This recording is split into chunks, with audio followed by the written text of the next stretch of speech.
Good morning, SKN. I'm Jamie Morris. And I'm Kortensia. Oh, I'm the weather girl, ain't Yes, I? you are. So today it's partly cloudy with a 40% or moderate chance of showers, a high of 86 and a low of 72 degrees Fahrenheit. So, as Jamie would normally say, or do you say that anymore? Walk with the umbrellas. Well, it doesn't work for you, but it might work for somebody else. So yes, I still say it. Take your umbrellas with you. How are you feeling this morning? Good. Yourself? Oh man, I feel like the earth is shaking beneath my feet. That's what I feel like. Oh, it is, but... It is. Yeah, not to be alarmed, everyone. There's just some road work going on nearby, so it's not an actual natural earthquake. It's a man-made one. All right, so we're moving on to the latest in local news. This from the press unit in the office of the Prime Minister. Prime Minister of St. Kitts and Nevis, Dr. the Honourable Timothy Harris, is saddened by the report of the Royal St. Christopher and Nevis Police Force, which concluded that the fire that ravaged the Joshua Obadiah Williams Primary School in Molyneux on Friday, March 18, was intentionally set. Prime Minister Harris and Acting Minister of Education, the Honourable Vincent Barron Jr., were among the officials at the scene late Friday evening to observe firsthand the extent of the damage to the learning institution. A press release from the police force issued on Sunday, March 20th stated that, quote, the police have determined that the fire at the Joshua Obadiah Williams Primary School was intentionally carried out, and the search for the perpetrator or perpetrators is underway, end quote. Assistant Commissioner of Police, ACP, with responsibility for crime, Mr. Andre Mitchell, was quoted in the police press release as saying, quote, preliminary investigations so far have revealed that the fire was no accident. We have identified the areas in which several fires were lit. I am dismayed with the extent to which a person or persons have gone to damage an institution of learning that caters to our children. A vigorous investigation is being conducted to find and bring to justice the person or persons responsible for this crime. End quote. Very sad news indeed. Very. Don't mess with the kids' education. We need it to go to their heads. Come on.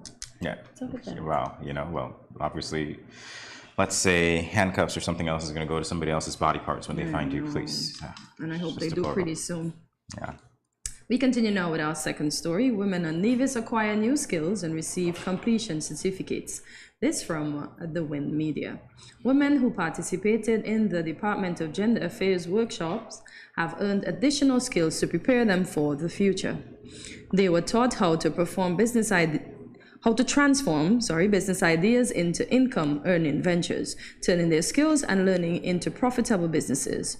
To reward their efforts, the women gathered and were awarded at the Gender Expo under the theme Inspire, Empower, Retool. Connect for a Sustainable Tomorrow, held at the Malcolm Gishard Recreational Park on Friday afternoon, March 18.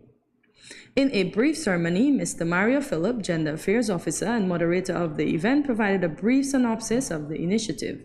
He said, in 2020, the COVID-19 pandemic came to the shores of our wonderful paradise called Nevis.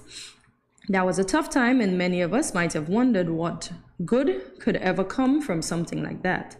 But indeed, the Ministry of Health and Gender Affairs, knowing that tough times call for adaptation and innovation so that tough people could last,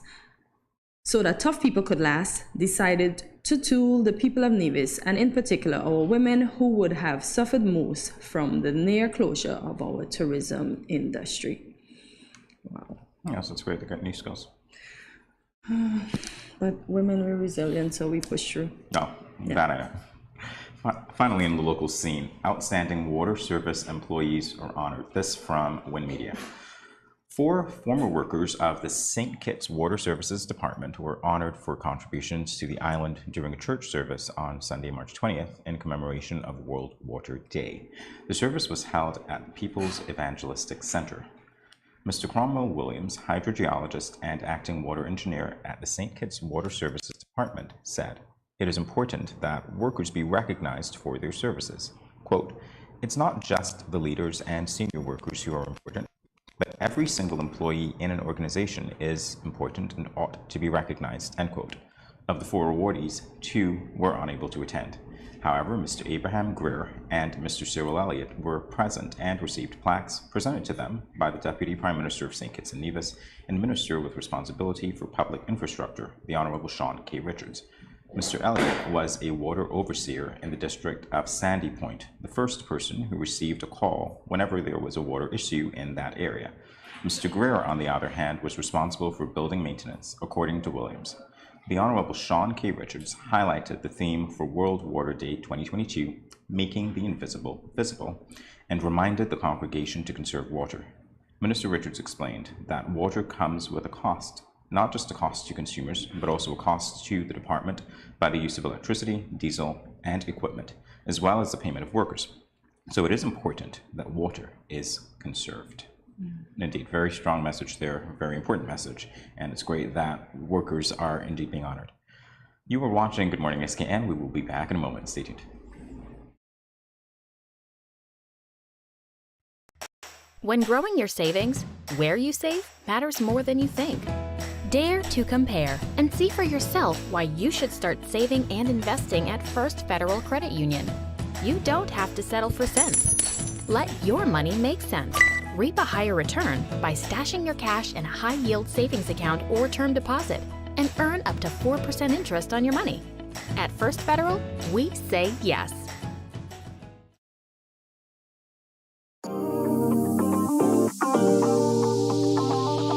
I eat some veggies for dinner. Let me just check the amount of sodium in this can. Oh no, this is too much. Let me try our next option. They did say it's healthy to consume less salt. This is much better. I am salt smart.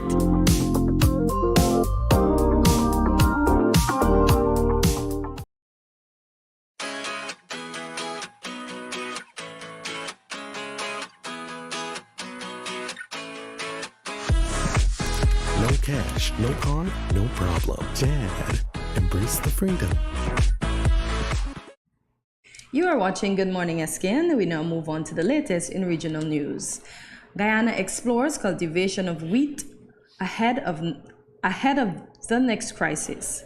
This from the St. Vincent Times. 3 weeks after Russia launched its invasion of Ukraine, the South American nation of Guyana says they are preparing for the next big crisis, food security. On March 14, the UN Secretary General Antonio Guterres issued a stark warning about the wider threat of the war in Ukraine and world hunger. He said, "We must do everything possible to avert a hurricane of hunger and a meltdown of the global food system." Guyana's President Ifran Ali said that both the COVID-19 pandemic and the Russia-Ukraine conflict has led to supply chain disruption, which has major economic implications. Ali said the pandemic in some instances resulted in the cost of goods and services increase by 20 to 145%, while the cost of shipping and logistics have gone up by as much as 200%. He noted, "We have started to present leadership on our next big food crisis, food security. The world has taught us that we can no longer be dependent. We have to be as self-sufficient and self-sustainable as possible, especially when it comes to the supply of food and basic commodities." David Beasley, head of the World Food Program, said the bullets and bombs in Ukraine could take the global hunger crisis to catastrophic levels. Supply chains and food prices will be dramatically impacted. Ukraine, along with southwestern Russia, has long been known as Europe's breadbasket, thanks to the region's rich and dark soil, Chernozem along the most fertile in the world. The region accounts for about 15% of the world's wheat production and nearly 30% of the world's export.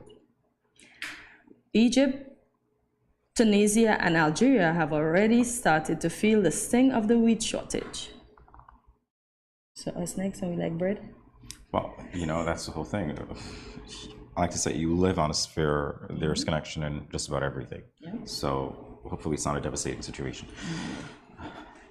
Finally, in international news, this from the Associated Press. A China Eastern Boeing 737-800 with 132 people on board crashed in southern China on Monday, officials said, in the country's worst air disaster in nearly a decade. Such sad news indeed.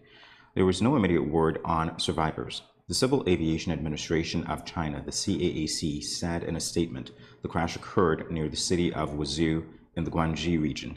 The flight was traveling from Kunming in the southwestern province of Yunnan to the industrial center of Guangzhou along the east coast, it added. Villagers were first to arrive at the forested area where the plane went down, sparking a blaze big enough to be seen on NASA satellite images.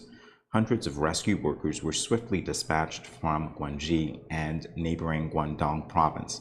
The plane was carrying 123 passengers and 9 crew members, the CAAC said, correcting earlier reports that 132 people had been on board.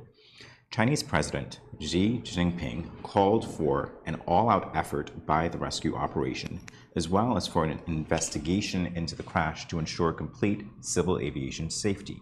State media reported all 737-800s in China's Eastern Fleet were ordered grounded, while broadcaster CCTV said the airliner had set up 9 teams to deal with aircraft disposal, accident investigation, family assistance, and other pressing matters.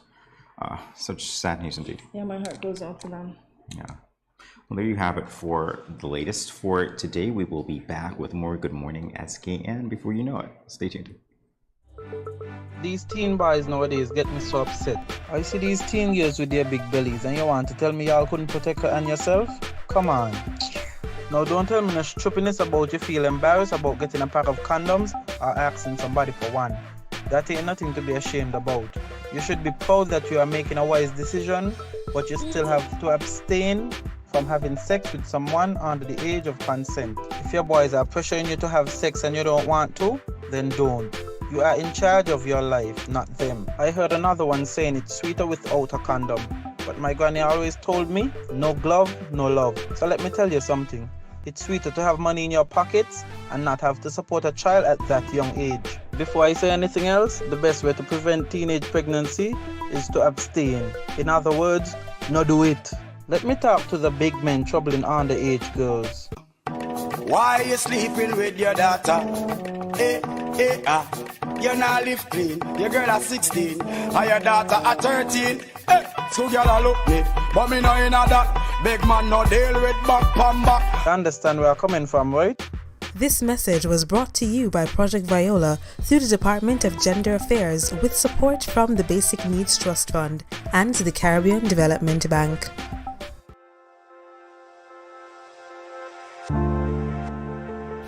I wear a mask because I want to protect my child, but also I want to protect his classmates and his teachers. I wear a mask because I care about the frontline workers who will have to work even harder if those around me get sick. I wear a mask to protect my family. I wear a mask to protect you. I wear a mask because it is the right thing to do.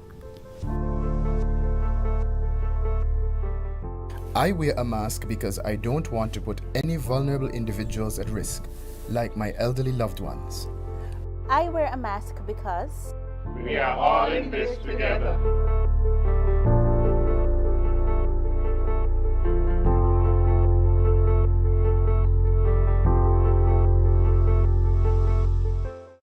You ever hear earthquake call and say, "Hello, Miss Lee, yes, it's me, earthquake, I coming Tuesday around 10? No, sir. Earthquake does arrive unannounced, and when it come, it shake all sense and sensibility out of we. Remain calm, stay inside, and do the DCH. Drop, cover, hold on. Once the shaking starts, you know it's earthquake. Make a quick move to a safe place. Don't run to the door, we are any exit. Stairs might block up or full of people. Elevator, avoid that, because you might get in and poof, power gone, and you're stuck in that box without ear. Take cover under a strong table or a bed, or crouch against an inside wall or in a corner, and cover your face and your head with your arms. Remember, DCH, drop, cover, hold on. Glass windows and doors, outside walls and doors in an earthquake, bad news. Take care yourself. Most injuries during earthquakes happen when something drop and hit people entering or exiting a building. Last thing, don't want to run outside and ask, you feel it, you feel it? Remain calm, stay indoors until all the shaking stop, and do the DCH, drop, cover, hold on.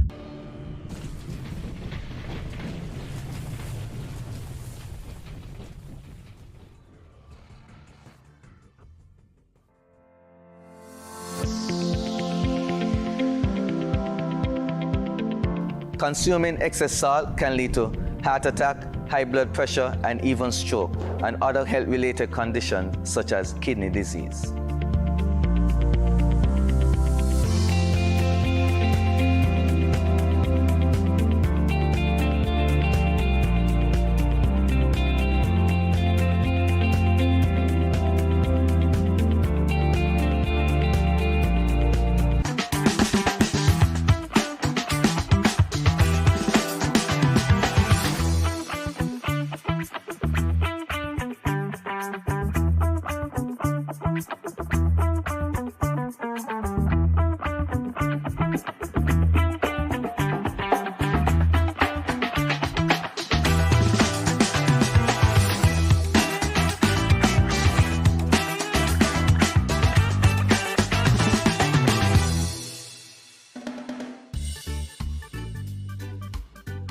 Children, how can you tell a tsunami coming? Teacher me. Sammy?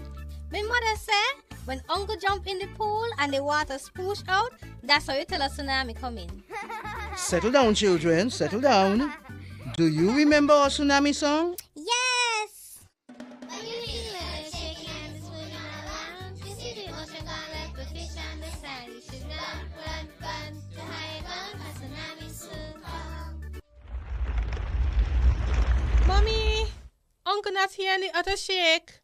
Hush your mouth. Daddy, Uncle not here and the sea gone. Who cares? You don't see all them free fish? Quick, give me the bag.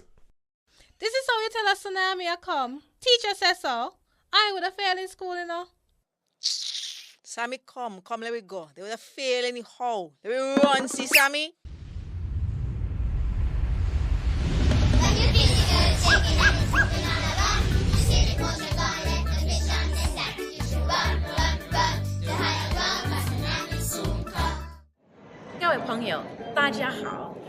Greetings, my lovely people. I'm Chantel, residing in Taiwan. 12 hours time difference.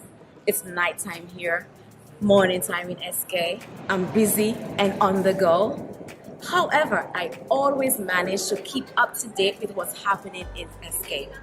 All thanks to Good Morning SKN. Good morning, SKN. Ciao, bango! Welcome back to Good Morning SKN. It's International Women's History Month. This is the month-long celebration surrounding March 8th, which was hailed as International Women's Day. On International Women's Day, we featured 2 panels of women resident in both islands of the Federation. These women spoke about their experiences in their personal and professional lives. Today, while we are still in the International Month of Women, we decided to give some balance to the dialogue pertaining to women and hear from the men. Note that although each of our participants may be associated with particular organizations, the views expressed are their own unless otherwise stated. Today, we warmly welcome Inoita Inanga and Dion Brown to this discussion. Welcome, gentlemen. Thank you. Thank you. All right, so there'll be a bit of a breather before we actually get into the heat of the discussion. We have a clip of one of the issues raised by our International Women's Day panelists, so we're going to take a look.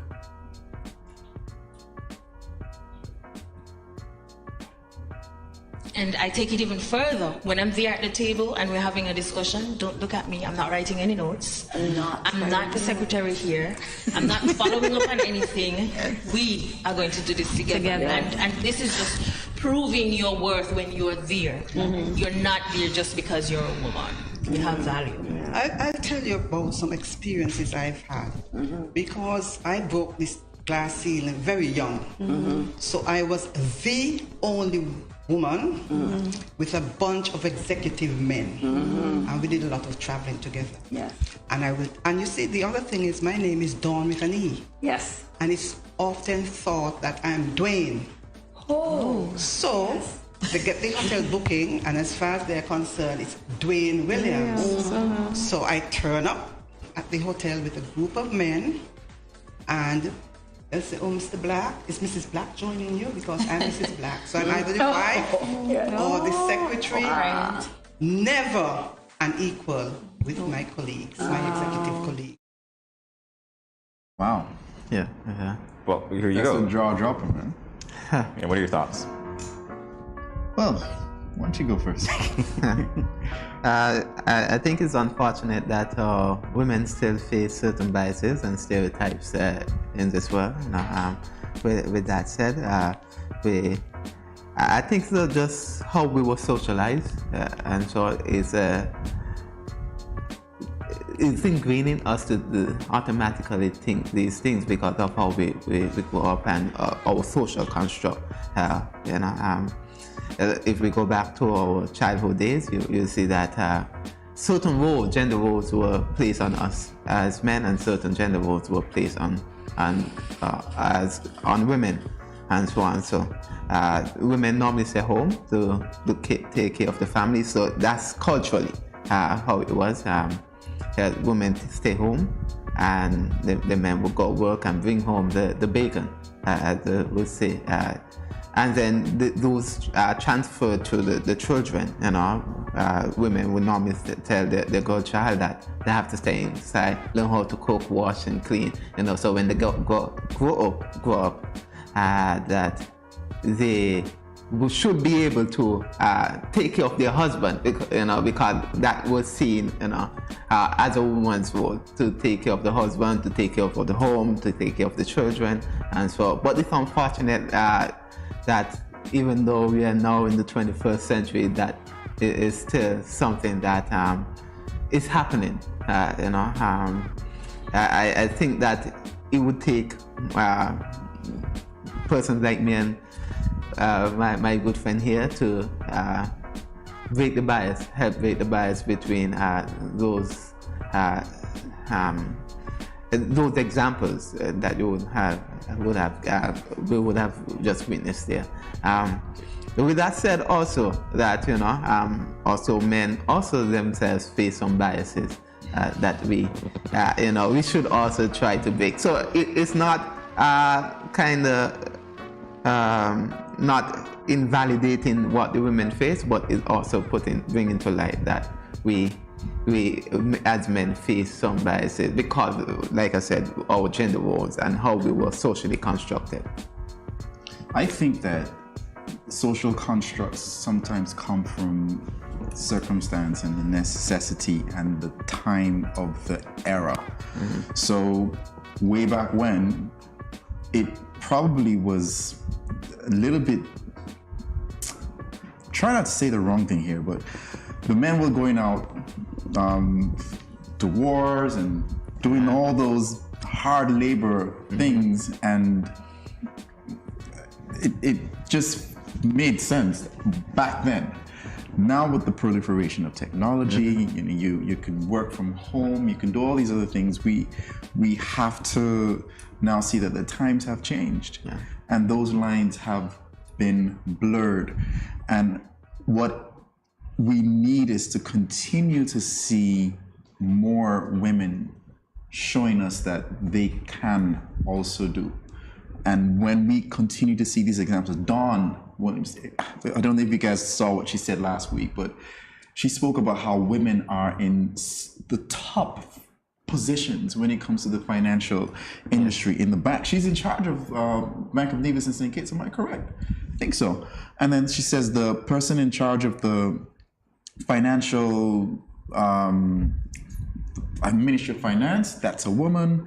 And she listed out a whole bunch of different people who are in these top positions. And so I didn't know this before, right? So she is showing us that they can also do. So we need to see more women doing these things that are typically gravitated towards men. It starts from when you're this young. Yeah. It's interesting that you say that, because when you said that, and I agree with everything that you've said, I think the point of divergence for me is what would motivate a woman to do something that might traditionally have been reserved or perceived as something that a man would do. And when I say that, I'm expressing here that there is nothing wrong with that if that's a genuine desire to do it. But if it comes from a place where you're doing it because the men have dominated it, so I want to get in there, the question then becomes, is that motive pure? And is that the right reason to do it if the intent is to go in there and create a sense of balance in a method that would tend to overcorrect the sins or the wrongs of the past? Sometimes it takes that. It takes somebody taking that risk to show that, look, at least I tried. And so other people who can see that can say, well, if she could try, then I can try. And it has that trickle down effect. So that's where I would take on it. Well, my take on it just need a little more sensitization. Like I said, you start from young in our schools, and we also need to sensitize our adults as well, because that's what we see that is happening. Even though we sensitize our children, the parents still have their own bias, and those sometimes parents force their ideologies on their children. So like I said, this is how we were socially construct, how we were brought up to, we think we don't see how much our parents influence us, until we get a little older. This question goes to both of you. Have you ever witnessed a woman being treated as, for lack of a better term, less than a man? Of course. In my experience in track and field, you see that in the villages, in the team constructs. There's just this. It's just a different way that people, especially in those hyper-masculine environments, it's just different.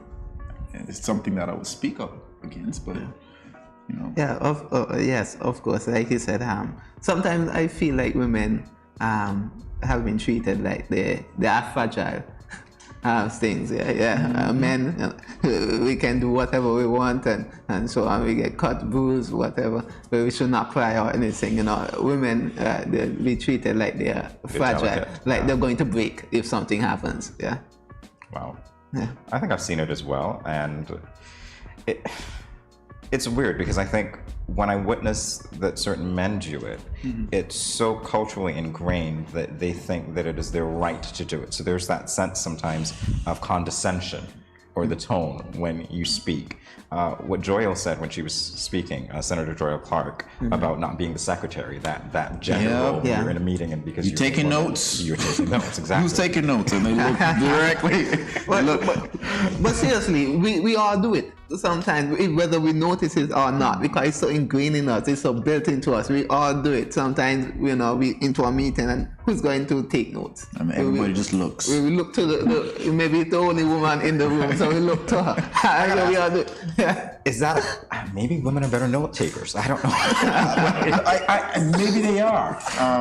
Maybe they are. Maybe they have that meticulous attention to detail and they're better listeners and better handwriting. Maybe that's it, but I could tell that it would rub them off in a very awkward way to be like, no, I'm better, bigger than a note taker. Yeah. Agreed.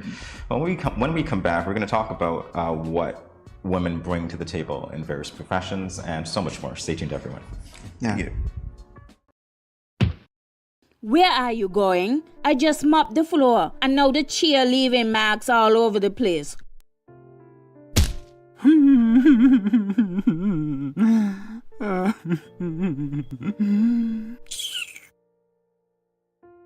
Come on, go in bed, see?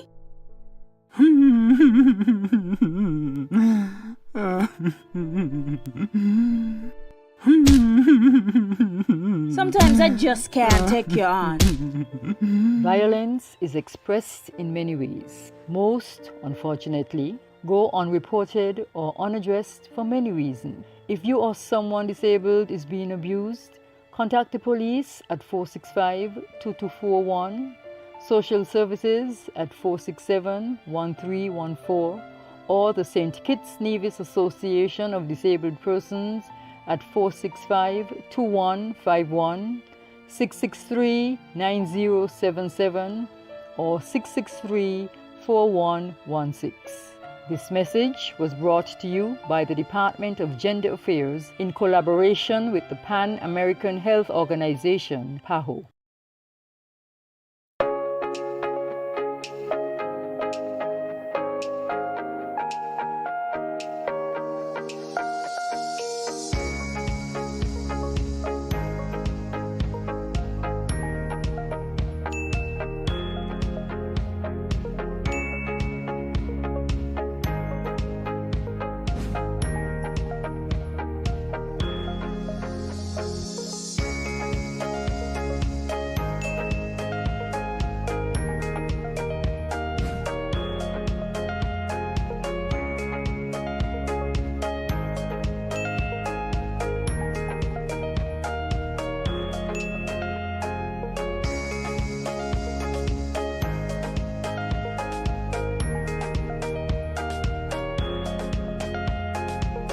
No cash, no card, no problem. JAD. Embrace the freedom.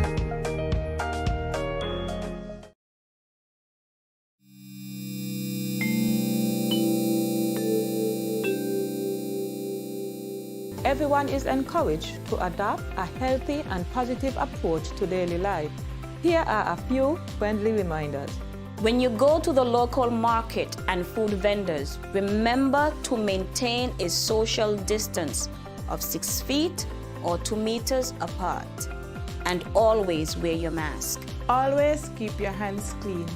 Wash your hands with soap and water or use an alcohol-based hand sanitizer.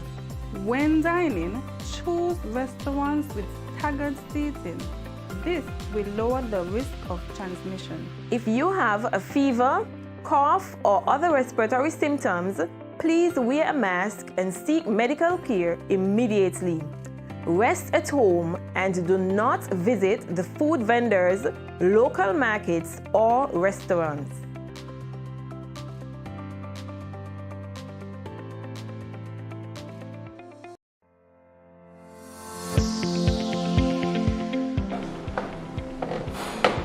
know that there are certain seasonings that contain more salt than you actually need?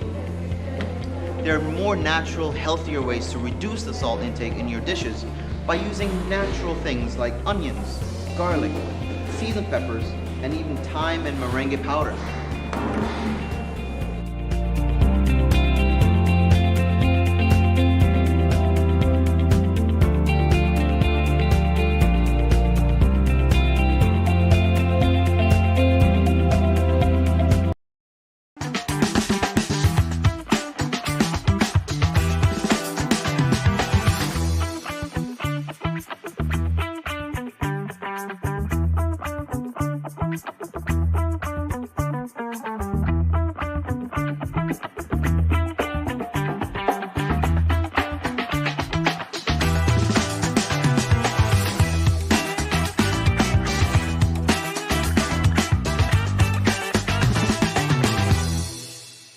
Good morning, this is Carol from Lux Carnival, and I listen to Good Morning SKN.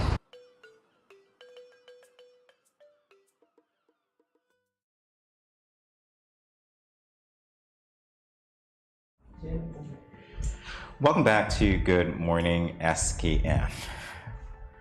We are speaking with Dion Brown. Well, I'm speaking. Normally Kortensia is here, but she's taking a little break because the men are in session today. So I'm speaking with Dion Brown, Inoita Inanga, and we are now joined by Vical Edwards-Douglas. And we're having a discussion in an effort to address some of the issues raised by our women panelists during the International Women's Day special here on Good Morning SKN. So we have another video clip that we're going to take a look at, and then we're going to have some discussion on it. It's showing up as the veterinarian and them watching you in the face and asking, so where's the vet? Exactly. You could handle an animal there. You know what you're doing? I get this asked a lot. You sure you know what you're doing? You can't handle that. In meetings, it's very frustrating because you're talked over, you're ignored. I'm a very passionate person, so when I speak passionately, I am told that I am emotional. I am violent. I have an attitude. Angry black woman. Yeah. And the most common one is, you don't look like a vet. Like, what does a vet look like? What is a vet supposed to look Exactly. like? They really mean to say you don't look like a man. yeah, exactly. And the funniest one for me is when I'm driving the manual, the stick shift vehicles. When persons see I'm driving it, they look at me funny and ask me if I'm sure I'm the one driving. Wow. Wow, and we have to talk about that.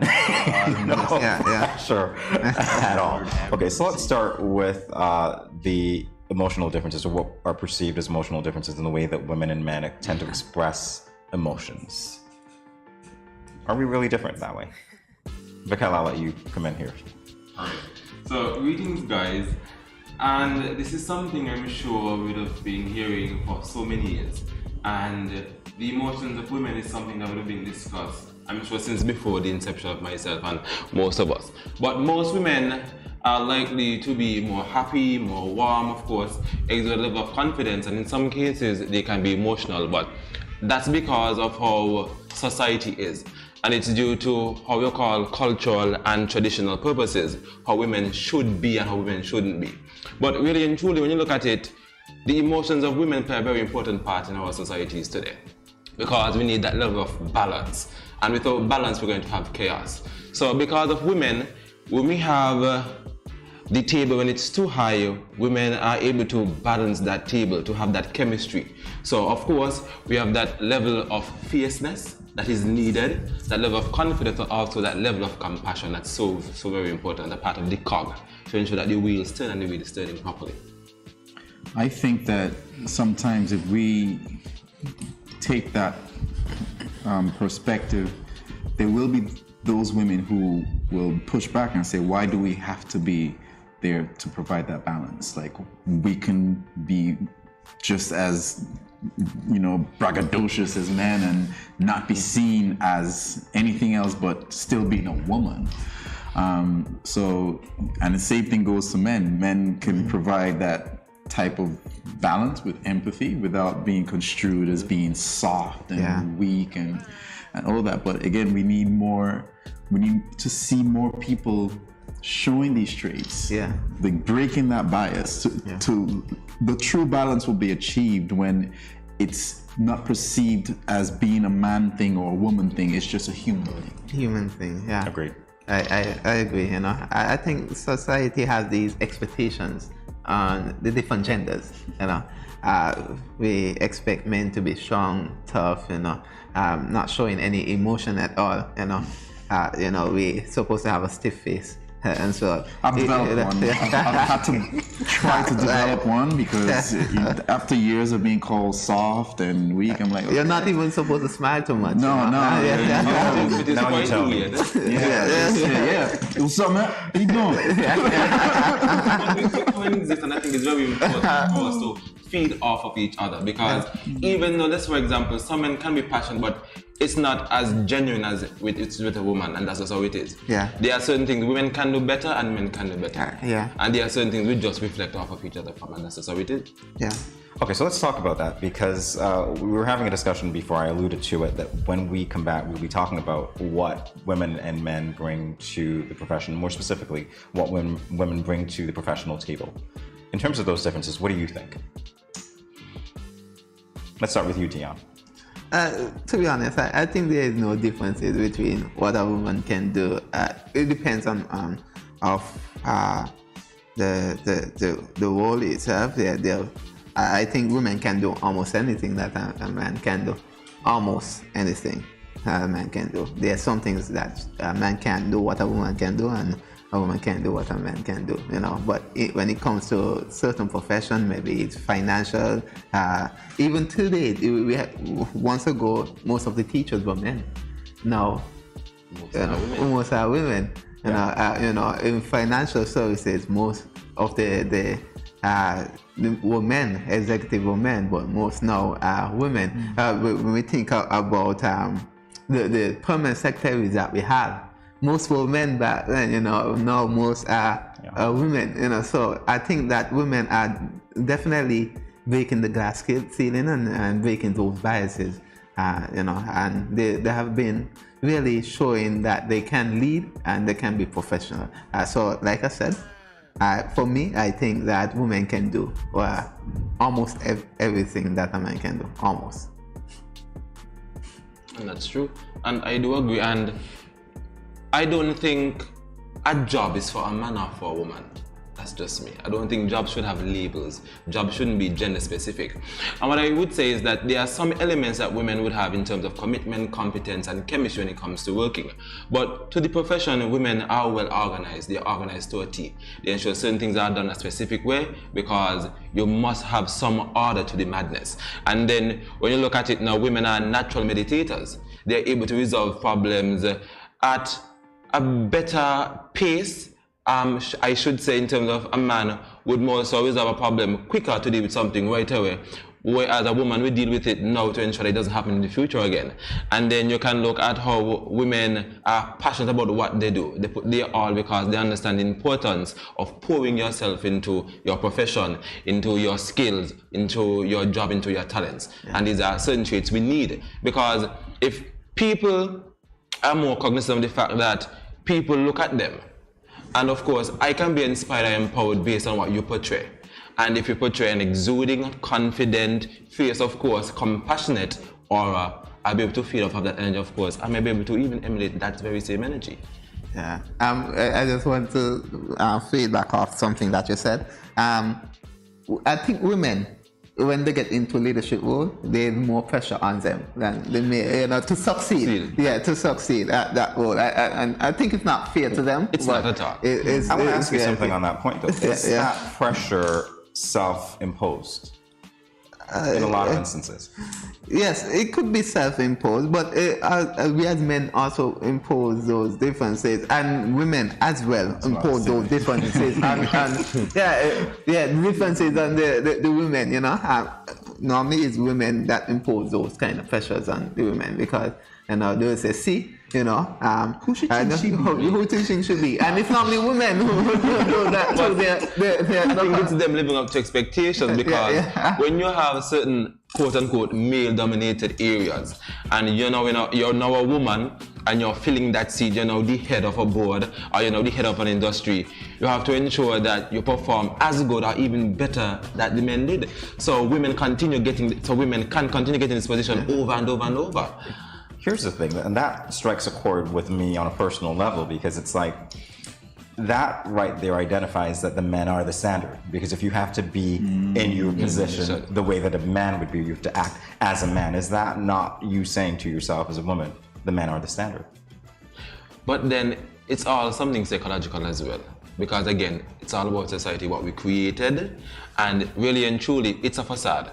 And once we break away from this quote-unquote practice with this kind of thinking, we'll see how much more we can accomplish. Because as I said before, no job is gender specific. No toy should be gender specific as well. Because once upon a time we know women were the one leading in pageantry, performing arts, makeup and these different things, but now you have men journeying into these things as well. Women once upon a time were one of the best cooks, but now we look at it, they would say a man is the better cook. Well, most of the men are it's a shift. Women are coming over into men, and men are going over into women's sectors. And that's just how it is, because of evolution, because of modernization, because of innovation, of course. Things are going to happen, it's going to have a shift, and things are shifting for the better, because everybody wants to be able to be that best diversified self. So I'm going to try something new. I'm going to break barriers, I'm going to push challenges, I'm going to make people feel uncomfortable, because that's what I'm here to do. So in our final moments here, this question goes to all of you, and I do hope we have enough time to have you answer it. What can we do as men to facilitate the breaking of the bias? Enoite. When you see the change happening, don't fight it, embrace it.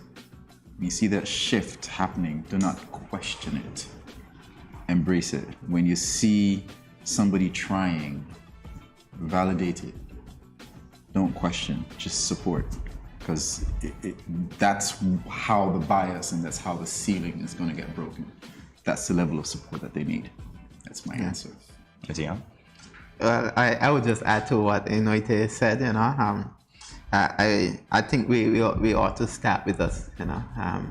Look inside of ourselves and to search to see if we have any biases that we would have inherit, you know, within us, and I'll try to change that within us, you know. So whenever the change does happen and the shift does happen, you know, we automatically will think that it's a good thing. That it's a good thing for a woman to be the boss, to be the boss lady. You know, it's a good thing for a woman to be the, you know, in the boardroom, you know, leading and taking charge. It's a good thing for a woman to be in construction and so on. And so we need to start within us first to break those inherent bias that because like I said, we were socially constructed to think that there are gender roles. You know, women should be certain things and men should be certain things. So I think that's where it starts. And with me, I just think we should be open-minded, and of course, don't be afraid to take certain risks. And seeing now we are in charge of a generation, and I'm saying we as young people, as adults, people are looking at us. So the easier we step out to break barriers, the better it is, because the young people will then want to take up certain roles. So once we are open-minded, even if we try something and we don't like it, that doesn't mean we should talk it down to bad talk it, so other people can hear us, so they can say, well, he said this is that, so I'm not going to do it. At least be open-minded and encourage people to do it so they can experience it for themselves, and then allow them to share that with other people. Well, not for us to basically fight down something because we don't like it. Let's remain open-minded. Let's take the experience for experience sake. Let's share the good always. And of course, if there's something happening we don't like it, let's see how we can better build upon it. Of course, resolutions, that's how it is. Don't be negative, be positive, because at the end of the day, other people might want to experience it. And depending on what you say, they might not want to, because based on what your reflections. All right, well, thank you for that, and I'll take the final word here. The question that I will answer is this. I'll answer it this way. Think of your daughters. Think of your mothers. Think of the women in your family. We'll be back with more Good Morning SKN in a moment. Stay tuned. Let's face it, most parents or guardians don't want to think about their teens having sex, let alone contemplate the possibility that they might get pregnant or get someone pregnant. Teenage pregnancy is a situation that involves female adolescents. A teenage female can be pregnant as early as age 12 or 13, although it is usually 14 and older. The fact that teenagers become pregnant is related to many factors. Here are some tips to decrease teen pregnancy. Teach teenagers comprehensive sex education. Target messages at teen boys, not just girls. Get the whole community involved. Encourage mentoring, parental involvement, and support. This message was brought to you by Project Viola through the Department of Gender Affairs with support from the Basic Needs Trust Fund and the Caribbean Development Bank. It's been 6 months now and Glenn hasn't been working. His attitude has completely changed and he's been leaving the house every day for hours and liming with his friends and coming home drunk and causing confusion. Gloria, this is what you cooked today? This is not enough food for a big man like me. But Glenn, it's been 6 months now. You haven't given me any money to shop for food. Okay, so what you want me to do if my boss ain't called me out for work as yet? Look for a different job now. What you just said to me? Get a next job. What? Help! Let me go! Let go what? Yeah, let's see what really happened. Let go what? Watch your mouth with me now. The weekend mom and dad fight. When are they going to stop? Domestic violence is not just physical, it's mental, emotional, economical, and psychological. If you, your friend or family member is being abused, you can contact one of the numbers listed below for help. Department of Gender Affairs 662-5492, Special Victims Unit 662-7077, Counseling Unit 465-5000. This message was brought to you by the Department of Gender Affairs in collaboration with the Ministry of Health and the Pan American Health Organization.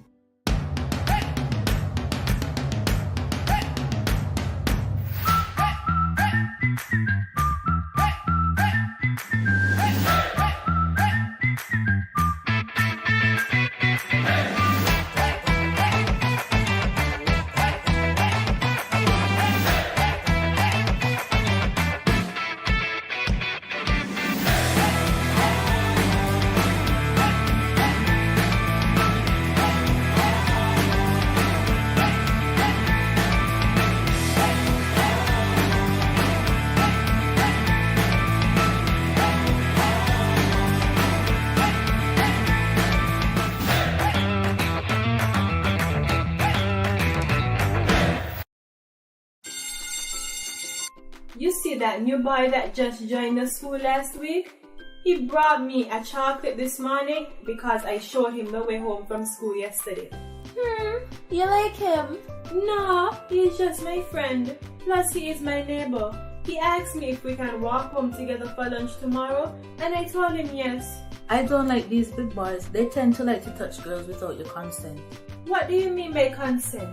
It's when one person agrees to give permission to another person to do something. He is cute though. Guys, you won't believe what happened the other day with the new boy from school. What happened? The other day, while walking home with the new guy, he followed me into my house. I thought it was okay because he seemed friendly and respectful. So I turned on the TV and offered him a soda.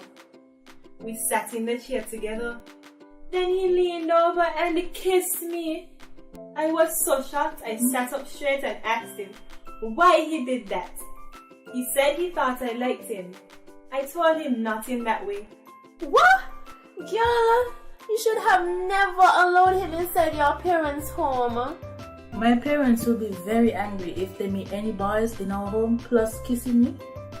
Guys, we don't need to be burdened down with teen pregnancy and relationship problems at this time. Boys need to understand that girls are not sex objects. Remember, you have the right to consent to every activity being performed, from holding hands to anything more, and to change your mind at any time. If your partner does not respect your wishes, this also is a form of abuse. If you, your friend or family member is being abused, you can contact one of the numbers listed below for help. Department of Gender Affairs 662-5492, Special Victims Unit 662-7077, Counseling Unit 465-5000. This message was brought to you by the Department of Gender Affairs in collaboration with the Ministry of Health and the Pan American Health Organization.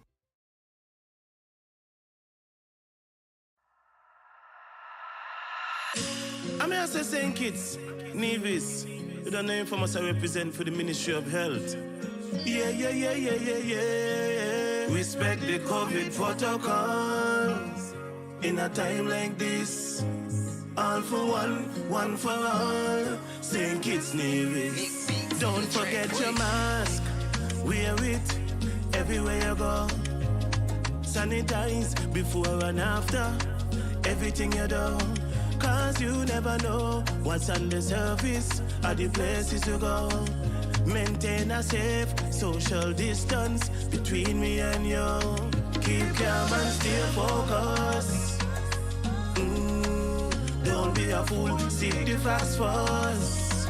And boost your immune system up. Don't wanna lose no more of us. Mask up, furlough, sanitize, observe the protocols all about. Be wise. Mask up, furlough, sanitize. Me family fitting boat and you. Blessed love and greetings. This is Infamous, and I am here to encourage every Kittitian and Nivision to remember that we have our part to play in the fight against COVID-19. So sanitize, wear your face mask, practice social distancing, and go and get vaccinated. For me no know about you, but me love think it's bad. Easy no man.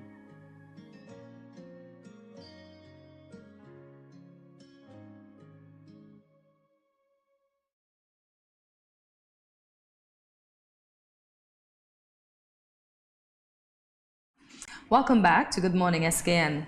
An entrepreneur is an individual who creates a new business, bearing most of the risk and of course enjoying most of the rewards. Entrepreneurs are innovators, sources of new ideas, goods, services, and businesses. Janelle Boone is the owner of Boone's Computer Repairs, but already he has experienced much that can be of benefit to others who own their own businesses. Today, Janelle joins us on Good Morning SKN's Stepping Up to share with us the changing face of entrepreneurship. Good morning, Janelle. Welcome to Good Morning SKN. Good morning. Hi, good morning. Good morning, Jamie. Thank you. You're welcome. So, at what point did you launch Boone Computer Repairs, and why this profession, and what piqued your interest initially? Well, I'm a storyteller by birth, so can I give you a story? A short one. I worked for a company for 3 years after college. Okay. And then I think I got thrown out the nest. At 2014, I decided, let's go home. 2013, I decided, let's go home. 2014, so okay, let's walk through my community and tell them I still fix computers. Okay. And the rest is history. Oh, good stuff. I like that short story. Wow. Well, it is a no pressure, actually. Short to the point. Short and to the point. That's interesting. Okay, so let's go back to that a little bit. Why did you decide to do that? I think I got fed up of the mundane, got fed up of the routine, and I felt there is more than what I was getting.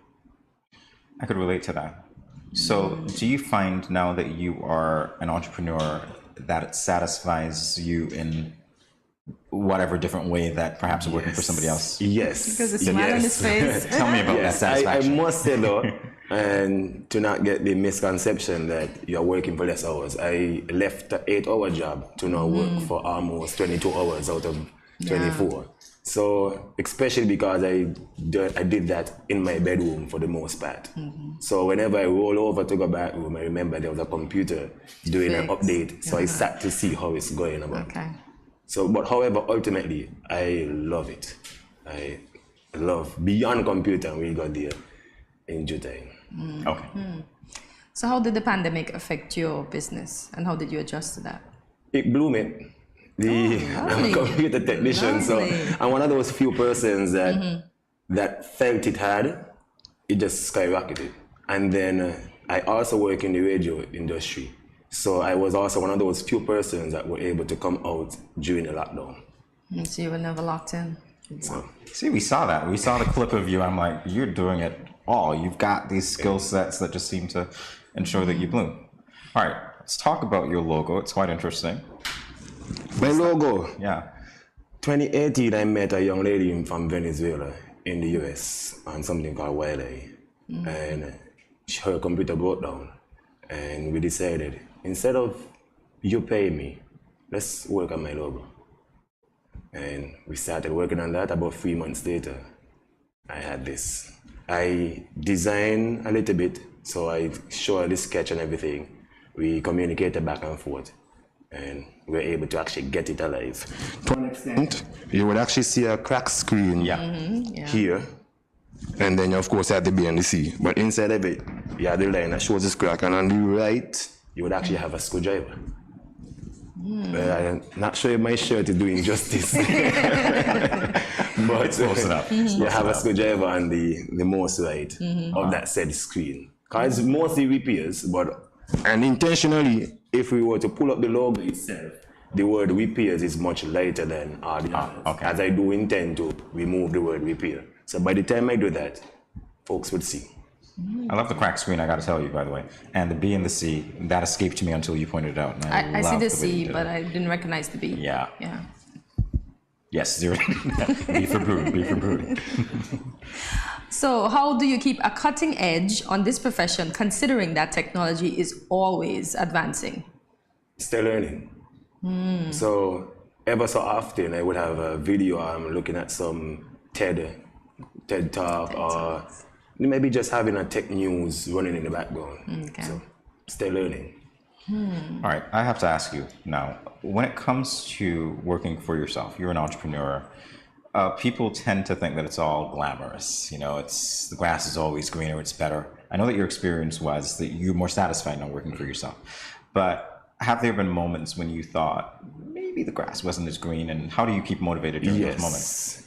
I must say, being an entrepreneur, you can work yourself to death, and that NTH, or you can work yourself, you can sleep or relax yourself into debt, DEBT. So there are times when I don't get any money at all in that week, but at least I met a few persons in that week, and that gives me a smile. That at least I was able to send out a post on one of my social media platforms that, according to the analytics, it had more attention. All these stuff, at least I'm able to put invoice structures in place, those tedious jobs. But either way, not having the money at that time, it still shows you could benefit in other arenas from that.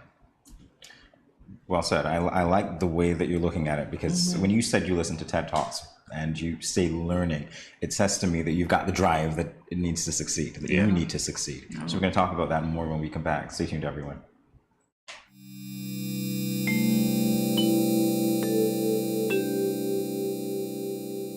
Self-health management refers to the measures people take to manage their own health.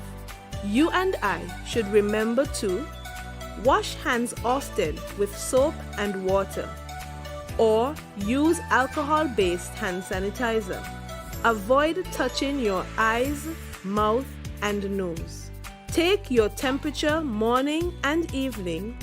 Watch for symptoms. Persons with diabetes or hypertension are reminded to take your medication regularly as prescribed. If you have no symptoms, you may carry out your normal routine and boost your immune system. When you are outside, avoid public spaces and wear a mask at all times. If you develop symptoms, put on a mask and seek medical care. Do not take public transportation. Inform the doctor of your travel history, any contact with confirmed or suspected cases, your occupation, and whether anyone around you has similar symptoms. If you become ill, please rest at home. Wear a mask and isolate yourself from others in your household. If you share a bathroom, disinfect daily using 1 part bleach to 10 parts water. Everyone must work together to reduce the spread of the coronavirus.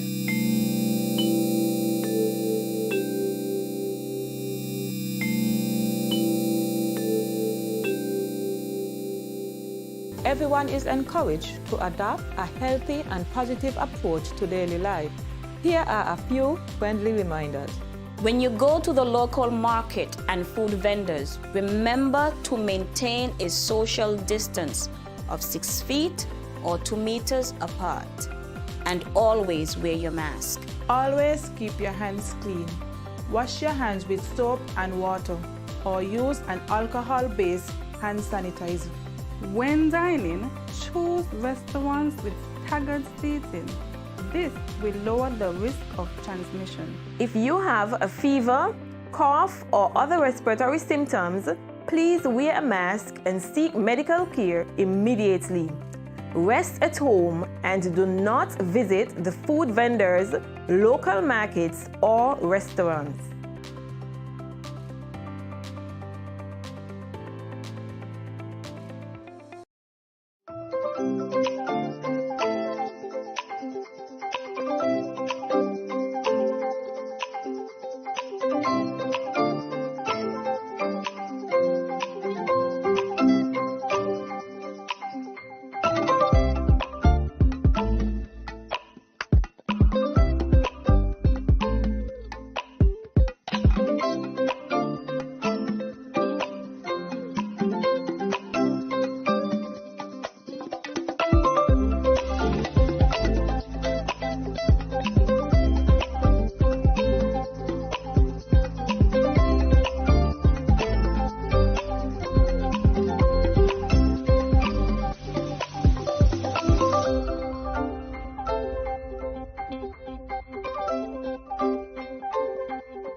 Welcome back to Good Morning SKN. We are speaking with Janelle Boone, the owner of Boone's Computer Repairs, and we're going to find out some of the other things that you do, Janelle, that fall under your entrepreneurship portfolio. But as you said before, you're an interesting storyteller, and a little K-bird picked me on the air not too long ago and said that there was an interesting story about a hike. Yeah, K-bird. Take it away. So he did mention that they went on a hike and it was before an exam. They ran into a warthog. I want you to tell it. Just tell me. Yeah. Okay, so in fifth form, I grew up in Middle Island, so we always went to the mountains to look mangoes and them things. We are known for that. And myself and a friend of mine went, and while we were looking mangoes, remember looking, we saw a bohag, a pig with horns. That's what we call bohags. Right in St. Kitts. And when I mentioned it to you earlier, I said, if we have them, same question we asked ourselves. Why does this pig have horns? So we ran, we went in trees and them things. Soon later, we realized that we're no longer on the regular pathway. So a few hours later, I remembered I had a CXC exam that same afternoon. And I would have missed it. Wow. It's harsh, painful, and the whole moment was still scary yet fun. It's like, I'm being chased by a bohag. I'm like, oh no, I'm being chased by a bohag. Oh, gotcha. And the hike club. You were hiking. Yeah. It's part of the hike club. Back then, yes. This wasn't an official hike. This wasn't an official we went to look mango that time. Hike club stemmed from me being a taxi driver. I have a taxi license in 2015. And in 2020, I bought a vehicle and all them things, and then COVID came. And I continue going on hikes with the National Museum and all them things, as I used to provide as a taxi driver. And people kept saying, I always post these things on the social media, and people like, when can I come with you? And I'm not the organizer. So August last year, I organized to go to the volcano. And then I went back to the volcano again in September, went to do dance spa and went back to the volcano. And that kept to be our signature hike. Up to today now, we are still doing hikes every month. Oh, that's good. That's fascinating. And I like the way that you pivoted. Yes, I step pivoting. Yeah, you wear many hats indeed. Many hats. Shades. I prefer shades and hats. Okay, you wear many shades. Many shades. But how do you manage with the radio station, the computer repairs, the taxi driving, and still organizing hikes? How do I manage? I be that person at that time. When I'm on here as a radio host, if someone call me computer, I say, can I call her back after 6?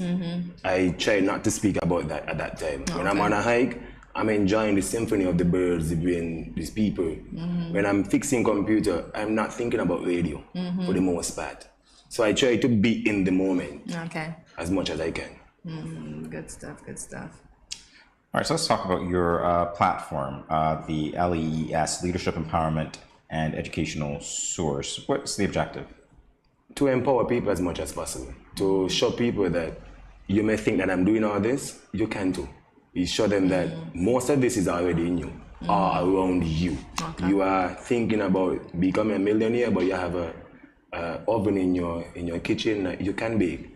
That's a start. You may like hikes. How about you start actually carrying people on hikes? And that's pretty much what it is, to make these things available for you. All right, so how does that work? Do you have any events? Do you speak publicly? What is that? I do private speaking, whether it's at school or you're going to hire me to do a training and what's not. But in 2019, I did a leadership retreat. From then, pandemic came. I have now been doing a startup order sponsored by the US and the Taiwan Embassy. And every month we meet with 25 entrepreneurs and we just talk about things, learn about our differentiators, our logos, our visibility. We just give a whole large amount of freebies to these people there. And that's pretty much how it goes from there. It's a way to pay it forward. It is. Yeah. So you are the host of the Big Ask podcast. Tell us about that. Let's back it up. I couldn't host Lee's in 2020. So I got frustrated. One time I couldn't pivot. I like, what can I really do? I don't want to go virtual. So being in radio and everything, I then realized there's another cousin to radio, which is podcasting. So I decided to put Lee's September 2020 in recording a few episodes of what would have taken place on Lee's and put it out. And to date, we try to bring out an episode every week or so. Yeah, talking about leadership or entrepreneurship. Because I was just going to ask, what topics do you speak about on the Big Axe? Pretty much anything that, any perspiration that can come from me, and I use that word intentionally. So if it can come out of me, I'm going to speak about it. Oh, good stuff. Good stuff. Big Ask. Okay, why the name The Big Ask? A big question, really, is like asking someone successful, what is the biggest failure? You can expect some of those questions.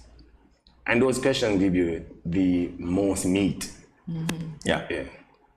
You made me want to ask you that, but we don't have time. Now you say that. My biggest failure would be telling you that. For now. So before we go, I would like to close out with the final question. What advice would you give to young entrepreneurs out there? So you look right there. Go hard. Stay home. I can't tell you go home, but go hard or stay home. You want to realize that you are writing your own script. So be careful, be mindful. Ask yourself, what would someone say about you 200 years from now? How would someone want to carry on what you are doing now when you are gone? These are some questions to consider. But most importantly, go hard. That's pretty much. Hey, great advice, Chanel. Indeed. Great advice. Yeah, maybe one of these days you'll be sitting here. We'll talk about that later. But thank you for coming. Yeah, it's great to see you. Thanks for having me. You. And yeah, we'll be back in a moment. Everyone stay tuned. Bless up, Dejo here, and I'm doing my part in the fight against COVID-19 by following all safety protocols and most importantly, rolling up my sleeve for the vaccine. So I'm encouraging you to do the same because that's our best shot of protecting ourselves, our family, and our friends. So don't wait, vaccinate. Let's roll up to roll out.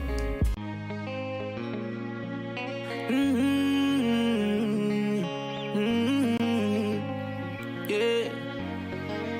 I know we can make it. It's only just a phase. Once we're vaccinated, and everybody gonna be safe. Everybody gonna be one kind, yeah. One people. We are roll up to roll up, yeah. 'Cause no man's alone. Do what's right, alright. 'Cause I love you, brother, my sister, and we're in this together. My sister, my brother. I don't wanna lose you. I love you too much. I think it's better for us, yeah, yeah. It's better for us. Hey, I don't wanna lose you. I love you too much, yeah, yeah. It's better for us. Tell your mommy to roll up to roll out.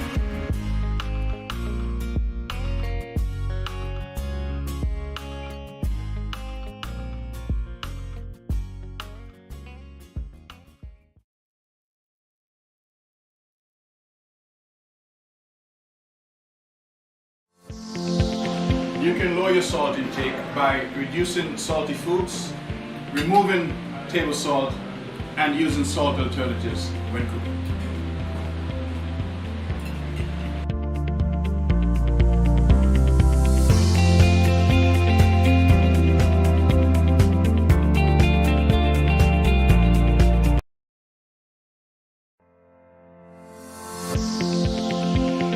Salt is an important part of the human diet, but most of us consume more than we realize.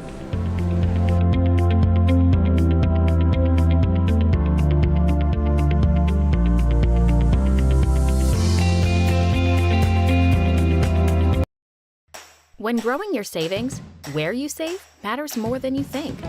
Dare to compare and see for yourself why you should start saving and investing at First Federal Credit Union. You don't have to settle for cents. Let your money make sense. Reap a higher return by stashing your cash in a high-yield savings account or term deposit and earn up to 4% interest on your money. At First Federal, we say yes.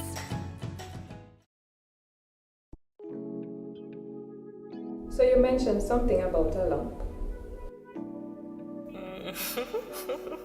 Babe, I just felt something on the left side of your breast. Tell me if you feel it. Do you do your self-breast examinations monthly? No, I don't. Well, women are supposed to examine their breasts once monthly. Let me show you how. When at home, you can check while standing in the shower or while lying down. Simply place a pillow under your right shoulder and your right arm behind your head. Using your left hand, move the pads of your fingers around your right breast, gently covering the entire breast area and armpit. Use light, medium, and firm pressure. Squeeze the nipple and check for discharge and lumps. I did find a lump in the upper left breast. I am not sure what this means. Therefore, I need to refer you to the DMO or you can see your private physician. The doctor is going to examine you and recommend an ultrasound or a mammogram. Listen, not every lump is cancer. 80 to 85% of the time, the lumps found are benign. That means they are non-cancerous. Lumps in the female breast or armpit can be non-cancerous tissue growth or fluid buildup. or a number of things that can present themselves at various times. But sometimes it's a sign of cancer. That is why I am referring you to see the doctor. Okay, nurse. Thanks for your help.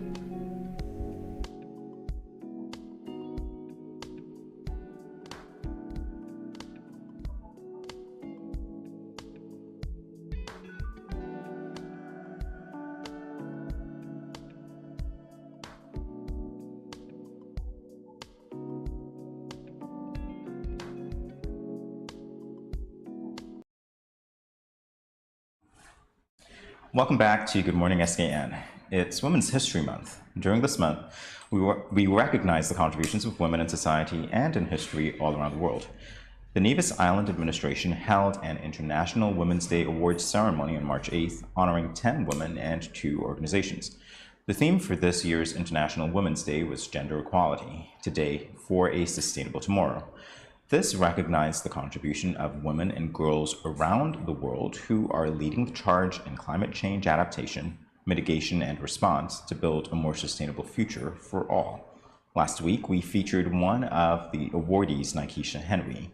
Today, we have the pleasure of speaking with another awardee, Joy Napier, to learn about her involvement in the sustainable development of Nevis. Good morning, Joy, and welcome to Good Morning SKN. Welcome. Good morning. Thank you so much. It's indeed a pleasure to be here this morning with you both. Yes, a virtual welcome. Perhaps the next time it will be face-to-face, but we'll take it anyway we can get it. So I really hope so as well. Indeed. Congratulations on winning the NIA award. As someone who does a lot of work in many different fields, receiving an honor like this, what did that feel like to you, and what went through your mind when you were told that you won?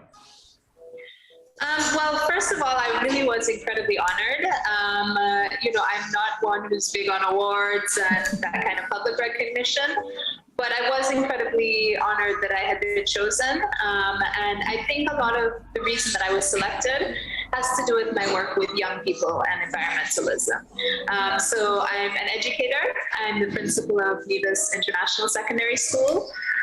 And so for the past 5 years at least, our school has really had a focus on sustainability, environmentalism, and really looking towards the future of St. Kitts and Nevis. So, Ms. Napier, in simple terms, what does sustainable development mean to you? So when we think about sustainable development, we have to think about the future of our country. We can't just think about the projects and the things that bring money for people today. The things like the big hotels and the fancy projects that are just showing returns today. We really have to think about protecting our country for future generations. So in 30 years and in 50 years, how will these projects impact the lives of citizens of St. Kitts and Nevis? And what kind of impact will they have on our environment? How will our fish and our animals survive some of these types of projects? And so for me, sustainability is really about the future and making sure that we're not just looking at the short-term goals, but we're looking at the long-term and overall goals for our country. As an educator, I would like a sense of what it is that you do to ensure that the younger generation, the young children in your care, actually appreciate the work concerning the environment that you hold so dear. So what can you tell us about that? So for us, we really approach education as a holistic process. It's not just about separating math and English and science. It's about making connections with what we learn in school with the world outside and the environment. So one of the first things that we require students to do is be in tune with what is happening in the world. Every Tuesday morning, they have to present on news items. And so we really want them to realize they're connected to a bigger community or bigger ecosystem out there. And so it was actually the students who first came up with their interest and their passion in climate change. And it was when Greta Thunberg, who is the climate activist from Sweden, she was protesting just by herself outside of their parliament. And so the students came to me and we had long conversations about, why this is happening and what we can do here in St. Kitts and Nevis. We also require the students get involved in community projects. Every year they participate in the coastal cleanup, community-based cleanups. And so I think a really important part of education is empowering young people and basically passing the ball to them and letting them realize that they're the ones who are going to be in the future. It's not us, the older ones. And so that is really where we started. Nikesha was one of my students. I hear you had Nikesha on last week. And so she was one of the really active students. She started a petition to ban single-use plastics. And we actually got several of her classmates and colleagues on board. They met with the Minister of Health here in Nevis. They wrote letters, they prepared posters, and they shared this information on social media with their friends. And we also started a bottle recycling program in the school. So, raising conscious students is not just about teaching them the basics, it's also about teaching them their responsibility to society. And I must say you would have done that well. You have done that well and other teachings, even in foreign languages. Can you expound on that for us a bit? Okay, yes. So I was a teacher. I did work as a teacher in Central America. I worked in Nicaragua and Costa Rica. And basically, while I was there, actually, I learned that's where I really learned a lot about teaching, where I really learned Spanish well. But when I was there, I was working in primary schools in communities that were very underserved, poor communities. And so I was working along with a team. Part of the team was from other countries, and part of the team was from the local country, Nicaragua and Costa Rica. And we went into the primary schools, and we were basically doing teacher education. So training the teachers that were there in different techniques, different tactics, and different educational practices. So that in itself was an incredible experience. It really made me realize how much we have here in St. Kitts and Nevis and how much we take for granted. Well, speaking of taking things for granted, Joy, let's talk about the solar pad house that you grew up in. What was that like? And I imagine that has influenced your advocacy in climate change. Okay, yeah, absolutely. So basically, my dad was an engineer. He trained as an electrical engineer. And after Hurricane Hugo hit the island in 1989, he saw the impact that it had on our electrical system, and he decided to switch completely to solar. And so this was in a time where solar power, nobody knew what solar power was. It wasn't, a buzzword, it wasn't popular. And so basically for the duration of my life, I've lived in a solar powered house. And we've never been on the grid, we've never paid an electricity bill. And so that in itself has really taught me a lot. I think as human beings, we really think that we need a lot of things that we don't necessarily, microwave, toaster, we attain for a certain level of consumption of things, and we don't really recognize that, where these things that we're consuming are really impacting our environment. So, that experience growing up and learning about sustainability and solar really impacted my view and, my philosophy about the environment. Hearing about it and the zero electricity bill, I'm envious. So it's something that I think that you set a model for. So that would be great to come and see if we can at a certain point in time. I don't know if we can. Absolutely, absolutely. And throughout my childhood, my dad would invite school children, all kinds of people in to look at the solar system. He set up solar systems for a lot of people on the island. And so I've also continued, we have a movement in Nevis Off the Grid, where we're really trying to educate people about the use of alternative energy, both solar and wind energy, but also focusing on affordability, because a lot of people think solar is extremely expensive and impossible. So, we're really trying to educate about affordable steps that you can take. The fact that you don't have to go solar completely one time. Over time you can invest, and it's not just an environmental issue, it's also an economic burden. And the fact that we're so dependent on Nevlec and Skelec, and unsustainable gas and diesel, and we see what's happening in the world right now. It's really time that we learn to transition to renewable energy. Yeah. All right, well, Joy, sit tight. We're going to take a brief break, but we'll be back to talk with you on the other side of it. More Good Morning SKN in a moment. Stay tuned. Good morning. This is Carol from Lux Carnival, and I listen to Good Morning SKN.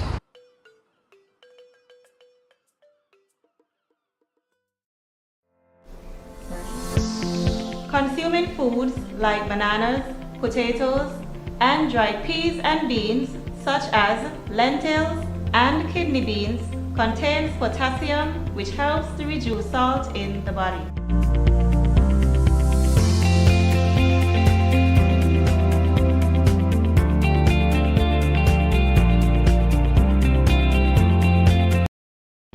Bless up, Dejo here, and I'm doing my part in the fight against COVID-19 by following all safety protocols and, most importantly, rolling up my sleeve for the vaccine.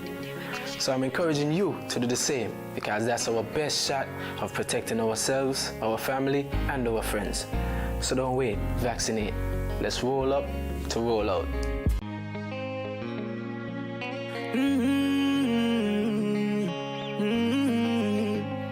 Yeah. I know we can make it. It's only just a phase. Once we're vaccinated, and everybody gonna be safe. Everybody gonna be one safe. Kind, yeah. One people. We are roll up to roll out. Yeah. Cause no man's alone. Do what's right. Alright. Cause I love you. Brother, my sister. And we're in this together. My sister, my brother. I don't wanna lose you. I love you too much. I think it's better for us, yeah, yeah. It's better for us. Hey, I don't wanna lose you. I love you too much, yeah, yeah. It's better for us. Tell your mommy to roll up to roll out.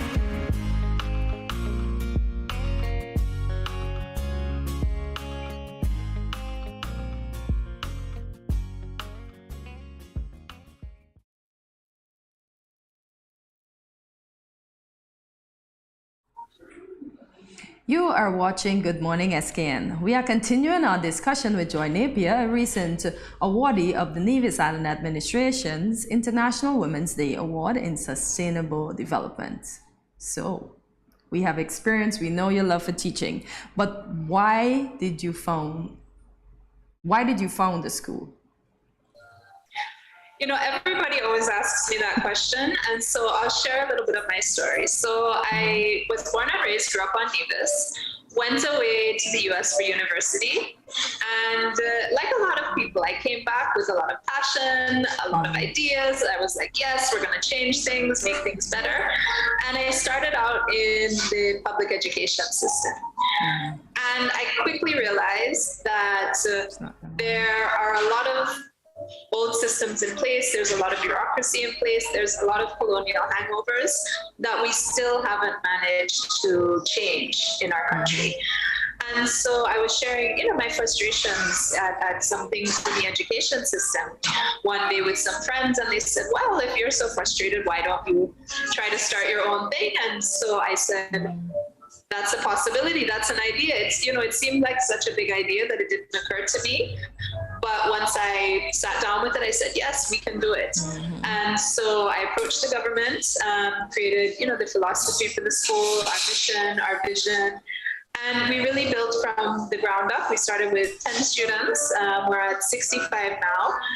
And we really tried to be as innovative as possible, be as creative as possible in our approach.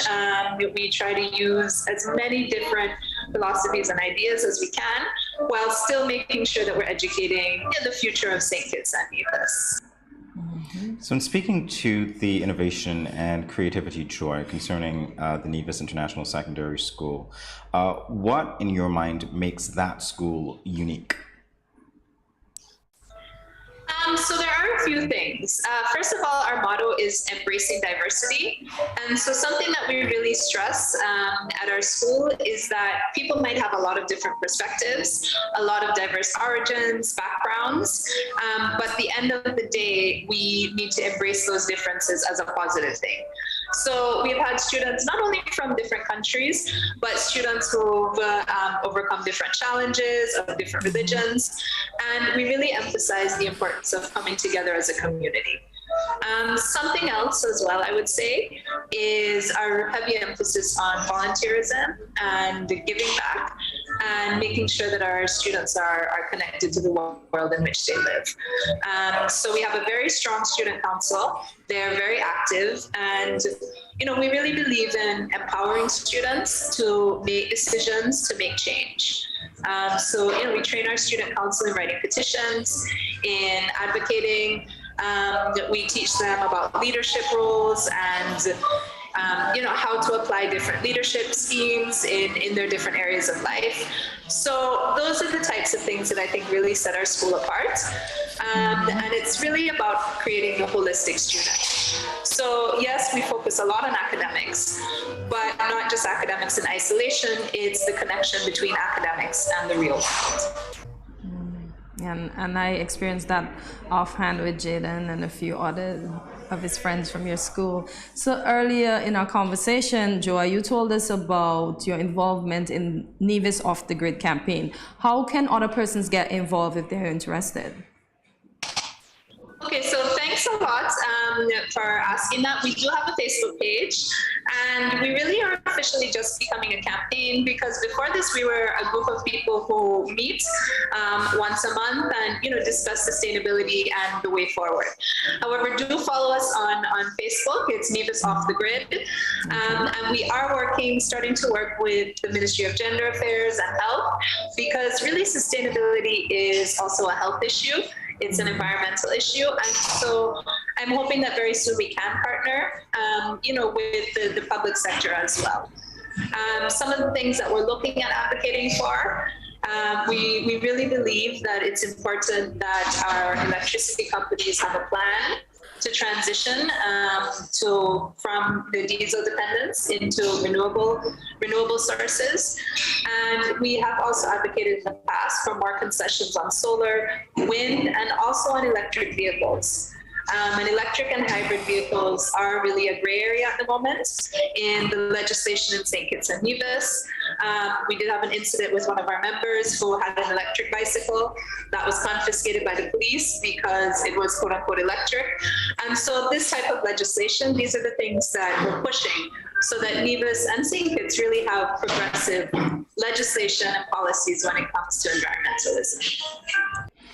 In our final moments, Joy, what can you tell us about the Girls Can social media campaign?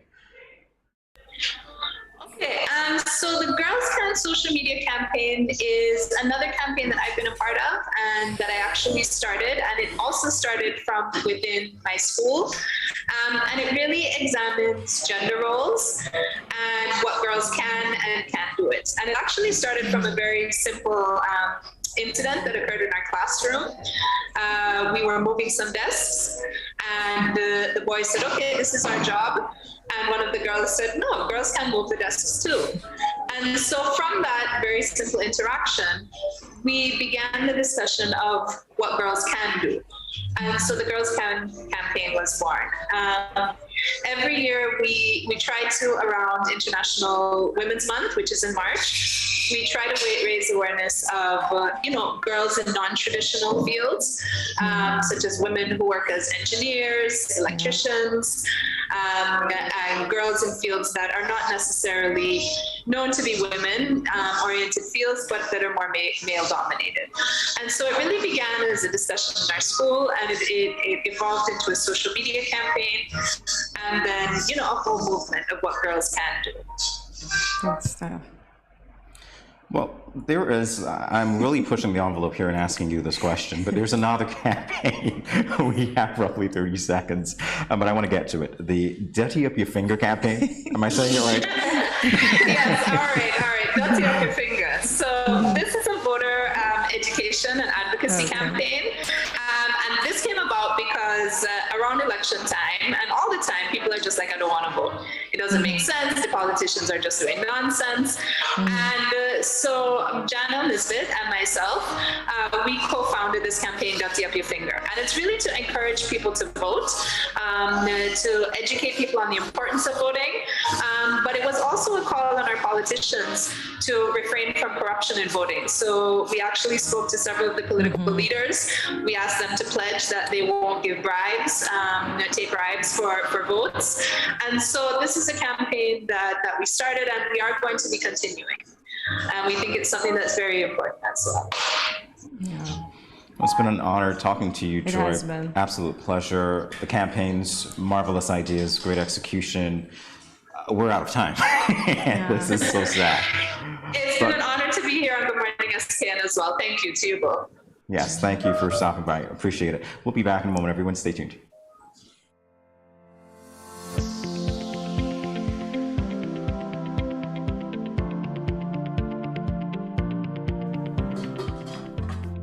As a hypertensive patient, in my home, I reduce salt intake by not adding salt during the preparation of my food, not having a salt shaker on my table, limiting the consumption of salty snacks, and choosing products with low sodium content. That's why I am salt smart.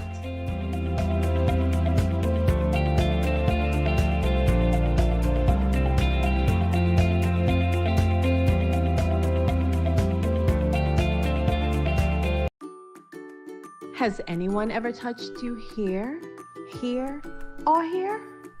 Well, these are actually bad touches, not good ones. And so, if anyone ever touches you in these areas or anywhere else that makes you uncomfortable, you must say no, then go and tell. Say it with me. Say no, then go and tell. This message was brought to you by the Department of Gender Affairs in collaboration with Probation and Child Protection Services, the Ministry of Health, and the Pan American Health Organization.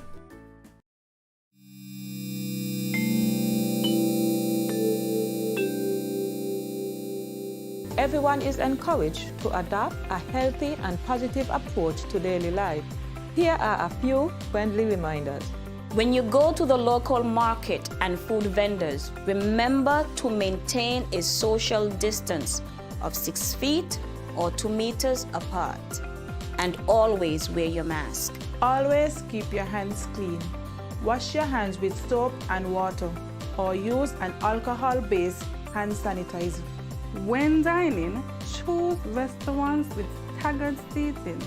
This will lower the risk of transmission. If you have a fever, cough, or other respiratory symptoms, please wear a mask and seek medical care immediately. Rest at home and do not visit the food vendors, local markets, or restaurants.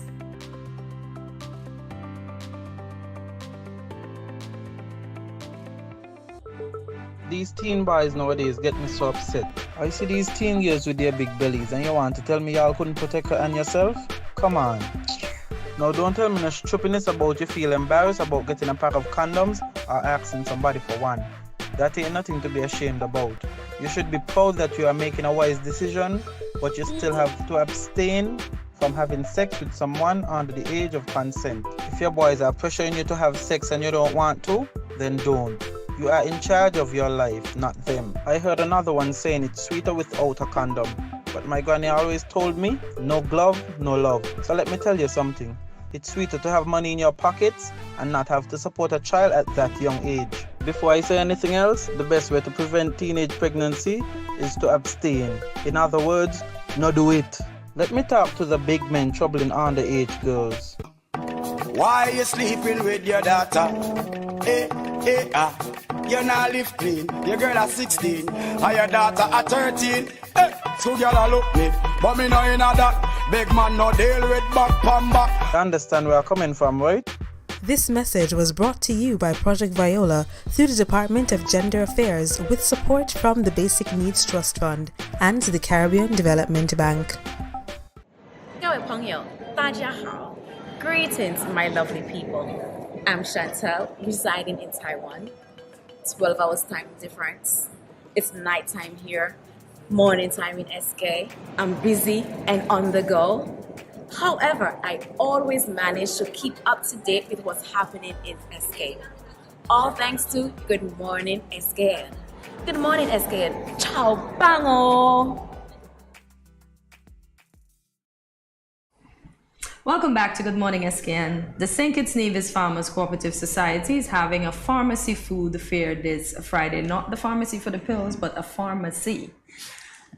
Friday the 25th of March. Today we are joined by members of this cooperative, Craig Tuckett and Garrett Lewis, to tell us all about the food fair. Good morning, gentlemen, and welcome to Good Morning SKN. Good morning. Thank you for having us. You're welcome. Is this the Society's first food fair? Well, actually, I would say no. They have food fair already, but we haven't done anything in a long time. So this is actually to take off and start having a bit more frequent, shows, or shall I say, like outgoing. So we could basically, the public could get to know us and be aware and start recruitment and elevate the status of the club. Oh, good. Ensure this shows sustainability. That's correct. Okay, good stuff. I have to say, I love the play on the word pharmacy because the viewers, I'm not sure that they can get this, but it's not pharmacy PH, it's pharmacy F. That's correct. Yes, that is correct. MACY. So tell us about the concept behind the name. Well, there's a reason, as we all know. If you eat healthy, then you will have a healthier and wealthier life. Food can be your medicine. And so the concept, which was very creative, I might add, came from that perspective. We also know that it's best way to heal yourself is to drink more water, exercise, and to eat healthy, fresh food. And that's why we always encouraging all of our persons in St. Kitts and Nevis to buy local. And that is why we are having this particular event, because all of the stuff that is going to be on show and offered to the public are produced right here in St. Kitts. Some of them are organically grown and, of course, fresh. Good That's stuff. always important. Yes. Good stuff. So can you gentlemen share with us some of the foods that will be available at the food fair, cooked and uncooked? Well, basically, for the uncooked, there'll be a number of vegetables, local, less chemicals, as you know, less imported. So that's a plus for the individuals all around. And we'll probably have some of the farmers there displaying like herbal remedies. So you could come choose a natural herbal remedies, get some information on it. As for the cooked food, I'll be doing a little bit of culinary arts. So I'll have a few foods such as quinoa, healthy food, ground provision, stored with coconut milks. I'll do some how you call it, greens, how they have collard greens, but this would be callaloo, which is the highest form of iron. So you could get your iron intake once, like straight away, but then at the same time, it'll be tasty. Not whereby you have to chew like 20 times to swallow. Immediately, you probably would, just need more. So you could come out and taste. There will be more dishes also. There will be stewed mahi-mahi fish, different ingredients. So you'll have a wide variety of choices. And it's important to note as well, we'll be also having some fact sheets. So a lot of persons do not really know the nutritional value of particular produce, whether it's tomatoes, whether it is pumpkin, whether it's squash, whether it's okra, and we will be providing that information in a fact sheet format. And so you're also going to be educated on the day, while at the same time supporting local farmers and, of course, eating healthy and wealthy. I see it. I see the connection. Pharmacy, health, exercise, fitness, that sort of thing. All right, so you've already told us what patrons can expect apart from food. You're going to get fact sheets, it's a bit of information. What do we know about the exercise or workout session that you're willing to share with our public? Well, actually, I'm not really big into the exercise that we are going to do, but anyhow, I'm familiar with the exercise, and you should do exercise at least 3 times per week. And if you exercise in collaboration with the intake of your food, healthy food, then you would always be healthy, because the idea is to build your immune system. And once you go down that path, you will always be healthy. So watch your intake of food, mind your exercise, and you will be good. So anyhow, we'll be hosting the exercise. We're not the one who organize it, but you could come, have an event, and the personnel that was supposed to be here is not here, unfortunately. So, but overall, everyone know exercise is a must. Yeah, and it will be held at, I think it's the right times of between 4 and 5. We're just asking 4 and 5, and we're asking everyone to come out, wear something, cool, relaxing. You don't have to be close-fitted, and just participate. It's all about having fun. And of course, it's also encouraging you not just to do it for this day that we're having it, but also every day. Let it become a part of your daily life. Quite so. Well, I've got to say, hearing about your take on collard greens has whet my appetite a little bit, and I feel like we've been done a disservice here because you're in your attire, and I'm not seeing any food, and I have to wait for the day. No, don't let the retirement fool you. I'm an entrepreneur, so I'm a farmer, first of all. I'm part of the COP, as you know. I'm / farmer, amongst different things, so don't let the retirement fool you. But however, I couldn't guarantee the public will have to lick their finger, and they might be wanting more. I love this, farm to table. Exactly. You That got is it. exactly it. Precisely. And this is why we want to encourage a lot of young persons to definitely consider the agriculture sector as a means of wealth generation. And creation of wealth is using the resources that we have, land. We have a lot of it, and we also have the talents and the support from the Ministry of Agriculture. So we are here as a co-op to also facilitate that type of opportunity to our young people, to help training, to be mentors, and hopefully with that we'll see a larger increase of involvement in the agricultural sector. That will increase also foreign exchange for our country and hopefully a healthier lifestyle. Yeah, we need that right now. Yes, especially during this time of the pandemic. Yeah. And there's so many takeaways here, exactly. And if you're looking to people who had to pivot, particularly during COVID, some of them lost their jobs, but they have access to land or they can acquire skills. And so something like this would be something that gets them out there in terms of the public eye. Exactly. And it's easy. Farming, very easy. Just put a seed, dig a hole, pray to God. So, so with this food fair, do you have to sign up or any farmer can come? Pardon? Say I have a backyard garden and I want to come and sell my goods. Can I come just set up, or do I have to sign up? No, actually, it's for the COP. So we, the COP, as in St. Kitts Farmers COP, is the head leader, and the rest COPs will fall under the umbrella. So it's just a COP's representative. But the general public, however, is welcome to buy food, loan, come and taste, and that's about it. And that is important. Why we want to encourage other farmers who are not yet members of cooperatives to become members. When we are together, we are stronger. We get stronger representation. We have a larger voice. We'll be able to negotiate with government in terms of resources that will help us to advance our cause, to become better producers, and also at the same time increase our income generation. So it's a part of the cooperative movement is to encourage all farmers to come become a member. And so when you do that, you see the benefits of a collective movement. So could I just emphasize and say that, we want to do a bit more with stakeholders, as the gentleman just said. So therefore, we are looking to implement some of the schools and take them under our wings, because I personally have quite a large farm. I was thinking, put the schools and get them involved. So the secondary and the primary schools would come and they could actually learn. So whereas we could get a small percentage of the students them getting very interested in agriculture, because the kids are the future and we have to be diversified. Some have to be in agriculture, some have to go elsewhere. So this is a chance and an opportunity for us to implement them all at the early stage and give them awareness of everything in general and make it look very attractive. Absolutely right. Absolutely right. Good point. With that, we're going to go to a break. We'll be back in a moment. Stay tuned.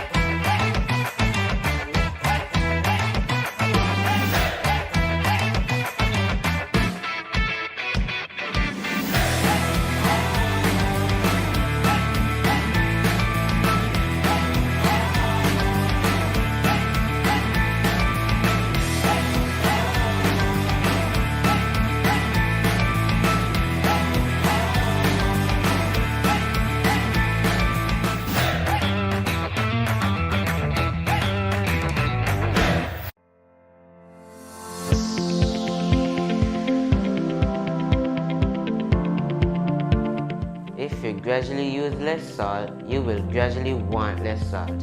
Eating less salty foods will reduce your cravings for salty foods. Let's get salt smart.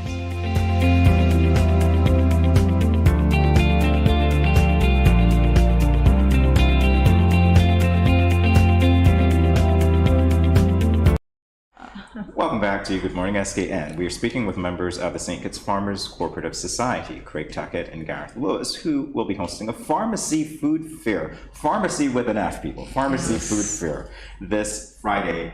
Wait a minute, that's 4 Fs. Pharmacy Food Fair Friday, March 25th. All right, there we go. You can't forget it now. So let's talk a bit about the consumer. We're talking farming. We want to know, as consumers, when we go and we're looking for various types of produce, how do we select the best? Sure.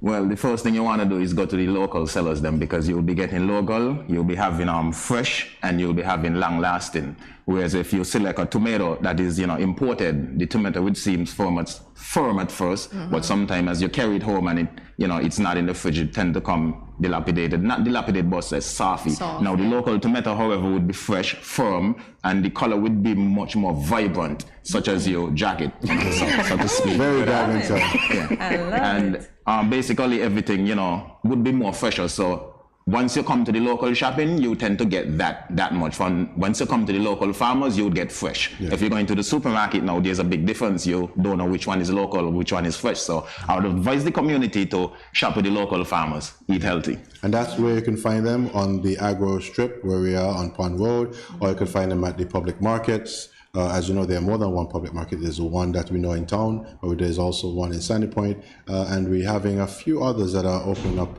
One will be opening up in Borough very shortly. Yeah. So, I mean, we're looking for means and ways by which we can get our produce or fresh produce to the local market. It's just for the local market to come to us. Okay, good. Quite so. So, for this question, we want to know how long your society has been in existence and how many are there in numbers, the membership amount. So this is very important to me because I am the founding member of the cooperative. When I returned from studies in 2000 from the University of West Indies, I did my degree in agribusiness management. I also saw the importance of having a cooperative. There was no co-op of farmers ever established. And so I worked along then with Mr. Thompson, who was the director of cooperatives when the Department of Cooperatives was under the Ministry of Agriculture. I formulated and I had meetings, I lobbied, I spoke to farmers, I went on the farms. We had various meetings that would have saw us forming a committee, and then we established. So that was in 2001. And we've been operating at various levels from then to now. So I was the first president, and then we had various presidents after that, and now we are on the move again to restructure and to make it even more vibrant, to make sure that benefits are shown and can be had for all farmers. And we have right now on our listing close to, I think, 35 or so members, which is growing every day. And counting. And counting. Good. Yeah, at some point with that and counting. No, because we try to recruit, we look in young blood to, strengthen the COP and push the COP forward, as most of our members tend to reach at the age where, they've put in the time, they've put in the work, and we're looking to revamp and, excel as much as we could. So tell us about that recruitment process. The recruitment process? Yes. Basically, we go to the farmers, young farmers, established farmers, as you call seasoned farmers, and we try to establish a relationship, show them the benefit of the COP, where if you join, the COP could help you and you could in turn help the COP, and we excel, both parties excel. Right. So we pay a small membership, $5 registration, minimum of 200 shares, $200 shares, and you can benefit at the end of every year. Once the co-op is very successful in terms of revenue generation, you can get dividends. So it's actually like a business. So you also, coming together collectively, increase your opportunity for marketing your produce, whether it be locally or even exporting to nearby countries like Saba in Central Asia, St. Martin and the like. So those are some of the challenges that we will surmount when we come together. And it's important to note as well, we are looking for persons who are young in terms of the youth, who are female. Women are very important, and they don't necessarily have to be farmers. They can actually be persons who buy the produce and sell, and who are retailers. Yeah. So once you have some aspect of the marketing structure, or you're involved in the sector in some way, you are eligible to become a member. Good stuff. So, Garrett, I'll ask you this question since you're the farmer. What type of produce? I'm a farmer too. Hold on. Sorry, Mr. Tucker. I didn't Don't let the jacket fool you. Fooled her. I am, and I was an agricultural teacher as well. Okay. So farmers, but I was specifically speaking. Yeah, I'm very defensive about that. I am a farmer as well. Right. So tell us what type of produce are regularly produced. Well, it's multi-talented really, because actually I'm a livestock farmer first, but however I do crop farming as well on a wide scale, and not on a wide scale but a minimum, actually seeking to get on that level. So I'm actually seeking water, because sometimes when you don't have the water and the irrigation system, it tend to cut you back a bit. So as soon as that is established, I'm looking to serve my community, whereby I would take the Half-Richie community and try to sell them produce at a lower cost, so whereby we would help it in this type of diminishing income time. So that in a nutshell is basically. And I also zucchini, tomatoes, of course sweet peppers. Also we're doing a lot of sweet potato. That is very in need and in a large demand right now. I'm going to be getting into pig farming as shortly, and also poultry. So like I said, it's a business. Too long we have this perception that persons who are farmers must look a particular way. No, it's a business, and we want to understand, let the young people know you have to look at it as that and become businessmen and women. Now, before the show runs out, I just want to pick up our sponsors, which is Development Bank, Ross University, Ministry of Environment and Cooperatives, and also the Ministry of Agriculture. They have done a tremendous job in, helping with the food pharmacy fair and to help make it a success. So we just want to put that out there and recommend, big them up one time, as they would say. And I would like to also make a special shout out to Miss Kizzy Warner from the Department of Cooperatives. She has been very helpful to us, and we'd like to encourage you to continue your great work. Tremendous job. And remind us one more time really quickly where the food pharmacy fair, where the pharmacy food fair will be held. And what time? No, what time? The time is from 10 a.m. until 6, so you could come get your local produce, get some food to eat. So put your lunch on the menu, come there and taste different food, and come and get your local produce before the Saturday come. Right. So you could come and get every single thing. And it's right there on Pond Road, which we call the Agro Strip. Yes. Yes. All right. Well, gentlemen, you are going to end the show with us today, because it's actually that time. So we want to thank you for joining us, and we want to thank all of you who are watching us for joining us as well. Remember to follow us on our social media platforms, including Facebook, YouTube, Instagram, Twitter, Snapchat, and even TikTok. So we're all around. We're around at Studio 327A. You ought to like, you ought to subscribe, and you ought to follow us. And more than that, share. Share what you watch and what you hear here. Also, we ask you to leave us a comment and tell us what topics and guests you'd like to see next. And this is where we would say, see you tomorrow. I'm going to say so, but hey, I got to go. So we have to go. We're out of time. But yes, we're going to see you tomorrow morning at 8 when you start your morning with us right here on Good Morning SKN on Studio 327. Bye-bye. All right. Bye, local. Love it.